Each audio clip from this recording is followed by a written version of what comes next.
Pingwa.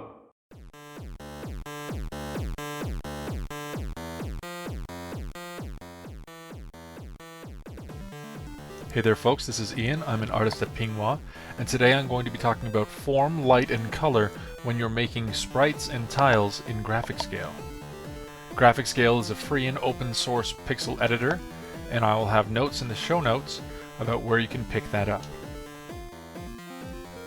When I'm creating pixel art in GraphicsGale, I will generally start by using an outline or a silhouette using the default black pixels. This gives me a sense of the shape of my sprite, or the general design of my tiles, or whatever kind of pixel art I'm doing.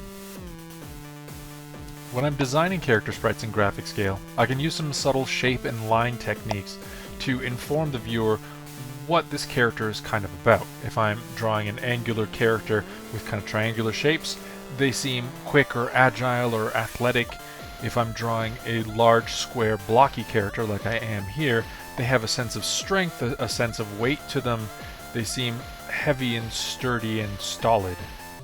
And if you use rounder, softer shapes, your characters are going to appear more friendly, less threatening, cuter, and more relatable. So those are just some simple design cues that you can use when you're establishing the general shape or outline of your character sprites. So using the default black pixel brush, just a 1x1 brush, I'm going to quickly whip up some characters using those three basic shapes, a square, a triangle, and a circle, and show you my process slightly sped up to how I design my characters based on that form.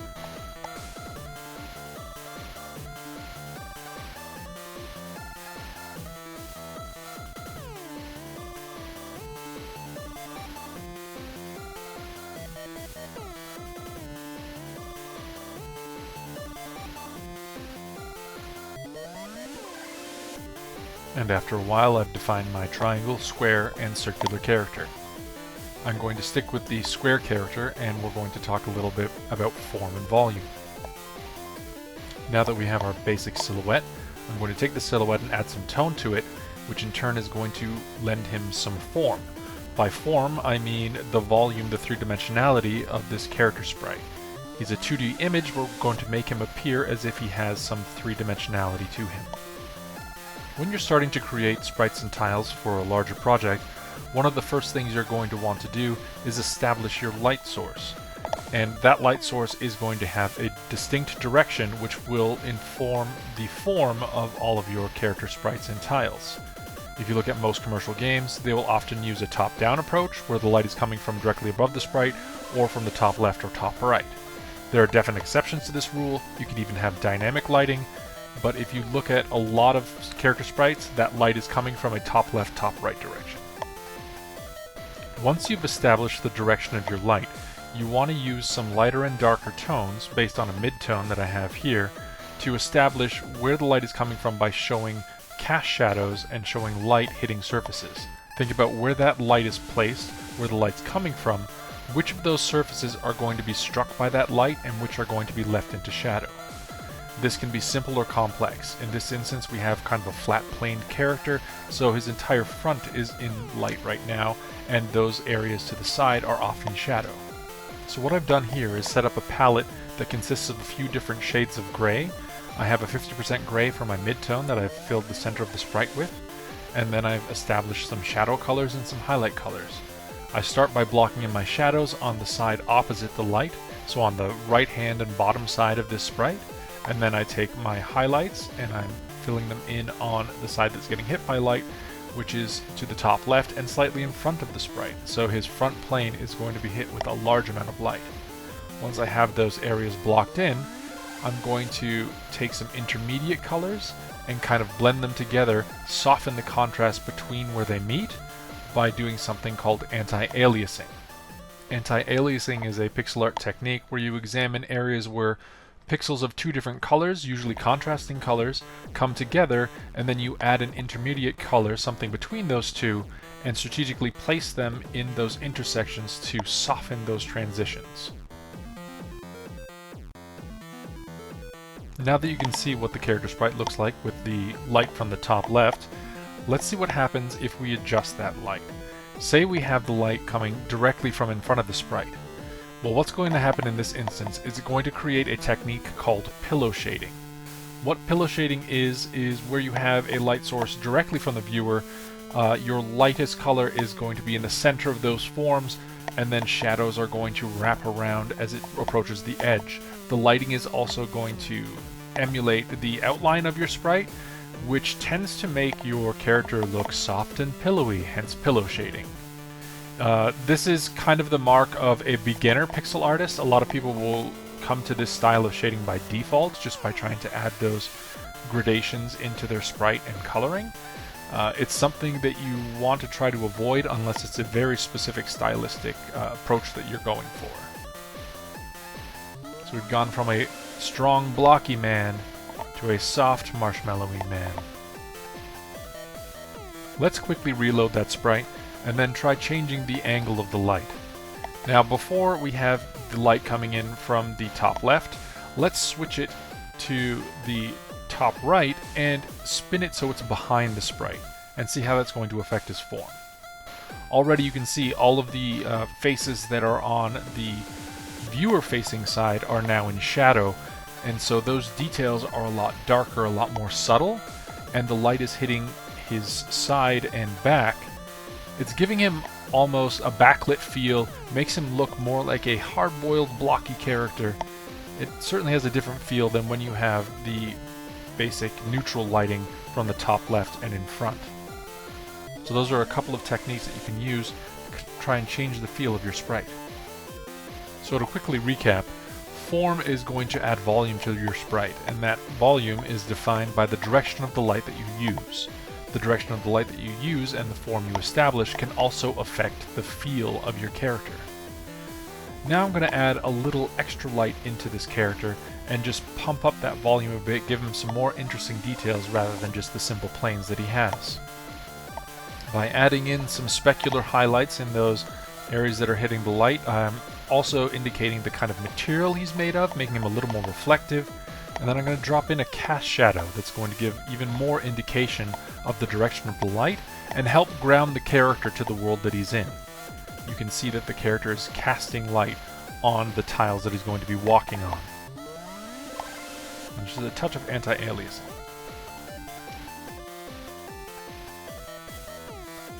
Let's move on to color. Color in pixel art can influence your sprite and tiles greatly. It can indicate a sense of mood, atmosphere, a time of day. Depending on the colors you use, it's going to inform the viewer what the ambient lighting is like, what the setting is like, and what the emotions are that you want to convey. In GraphicsGale, in the palette docker, you have 3 tabs at the bottom that control how color is applied. You can use an RGB scale, you can use hue, saturation, and lightness, or hue, saturation, and value. HSL and HSV both function very similarly, but I find that hue, saturation, and lightness is a little more intuitive in its distinction between saturation and lightness. So when you're dealing with HSL, what does that mean? Well, hue represents the color on the spectrum of light, so you have your reds, your yellows, greens, blues, violets, all the way back to red again. Saturation represents the intensity of that color, either from a pure vibrant hue to a gray, which is totally devoid of color saturation. When you get to lightness, that simply represents the amount of light or white that is in a color, going from pure black to pure white. When you're setting up a sprite or tile for work in GraphicsGale, you're going to want to establish your palette by setting up a series of color ramps.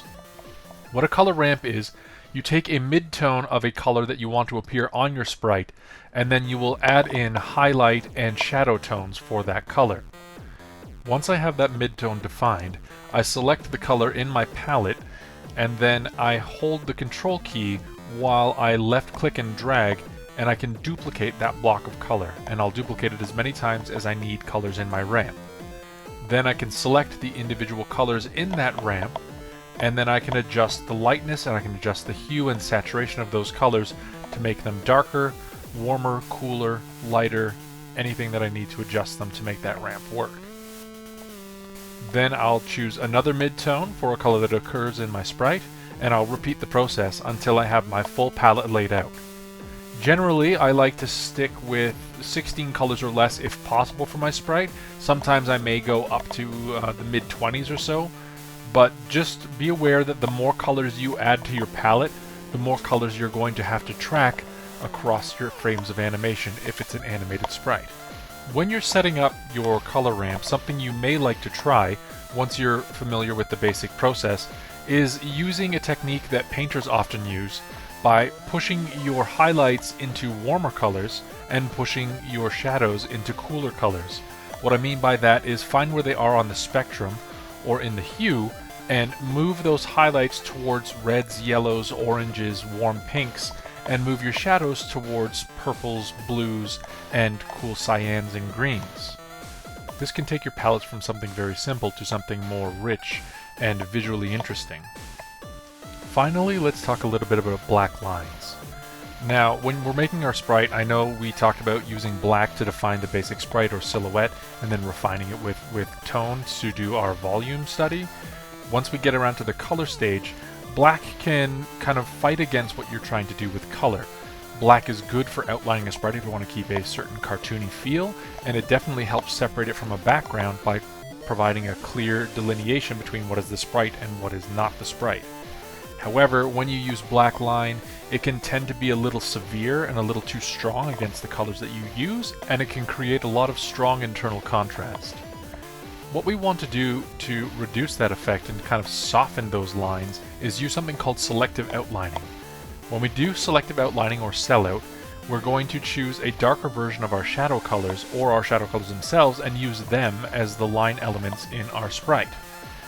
This also plays in with the volume aspect because where the sprite is closest to the light source, you're going to be using lighter tones from those color ramps.